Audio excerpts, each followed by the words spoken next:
స్వామి శరణం, స్వామి శరణప్ప, శివస్వాములకు, గురుస్వాములకు శరణార్థులు. అయితే నాకు నిన్న ఒక స్వామి ఫోన్ చేసిండు. వరంగల్ నుంచి ఫోన్ చేసిండు.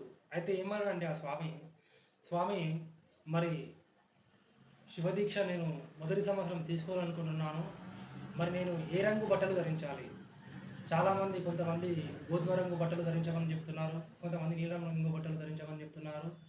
మరి అసలు నేను ఏ రంగు వస్త్రాలు ధరించాలి దీక్ష లోపల అని అడిగిండు. అయితే ఈ విషయం చాలామందికి గురుస్వాములకు తెలిసి ఉండొచ్చు. కొత్తగా వేసుకునే స్వాములకు తెలియకపోవచ్చు కాబట్టి నేను ఈ వీడియో లోపల దాని గురించి తెలియజేస్తున్నాను. అయితే ముందుగా మనము మొట్టమొదటిసారి దీక్ష తీసుకునే స్వాములను కన్యస్వాములు అని అంటారు. కాబట్టి కన్యస్వాములు ఏ రంగు వస్త్రాలు ధరించాలంటే శివదీక్ష లోపల గోధుమ రంగు వస్త్రాలను ధరించాలి. మొదటిసారి, రెండవసారి లేదా మూడవసారి ఈ విధంగా 3 సంవత్సరాల వరకు మనము గోధుమ రంగు బట్టలను మాత్రమే ధరించాలి.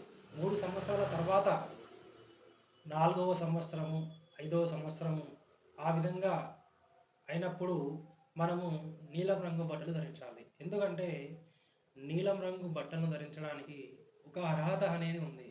ఆ అర్హతనే గురుస్వామి. కాబట్టి మనం గురుస్వామి అయినప్పుడు మాత్రమే నీలం రంగు వస్త్రాలు ధరించాలి.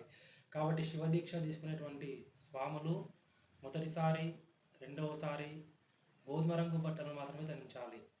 3 లేదా 4వసారి మాత్రమే నీలం రంగు వస్త్రాలను ధరించాలి. అంటే గురుస్వాములు మాత్రమే నీలం రంగు వస్త్రాలను ధరించాలి.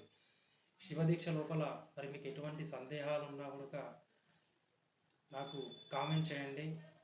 మరిన్ని శివ పూజల కోసము, గ్రామ పూజల కోసము, మరి అదేవిధంగా శివస్వాముల పాటల కోసము, స్వామివారి యొక్క దీక్ష యొక్క ఇంకేమైనా సందేహాలు ఉంటే తెలుసుకోవడానికి నా ఛానల్ను లైక్ చేయండి, సబ్స్క్రైబ్ చేయండి.